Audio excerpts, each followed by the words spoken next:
Welcome to the Slop Temple. We pray this video helps. In this video, I will explain how to service a Mini Cooper updated. Start by parking on level ground, engage the handbrake, and disconnect the battery before you begin any work. Check engine oil level and condition, then drain and replace with the correct grade fluid. Inspect brake pads and rotors, replace cabin filter, and top off coolant as needed. Follow torque specs and clean up spills promptly for a neat job.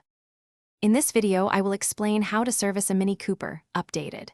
Begin with a warm engine for easier oil flow, then lift the car safely and place drain pan under the sump. Remove the drain plug and allow oil to fully drain, then install a new filter and fresh oil of the correct grade. Check for leaks, lower the car, and confirm the oil level on the dipstick after a brief run to circulate. In this video, I will explain how to service a Mini Cooper updated. Quick recommendation: Dollar Banknote, a book that can truly change how you think about money.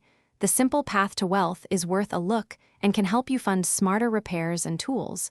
Check the description for the link and other deals. If you are finding this helpful, please subscribe and like, and now let's get back to the video. In this video, I will explain how to service a Mini Cooper updated. Start by removing the wheels to access brake calipers, then measure pad thickness and rotate the wheel while checking for rotor runout. Replace pads or rotors as needed, and change the cabin filter located behind the glove box to refresh airflow.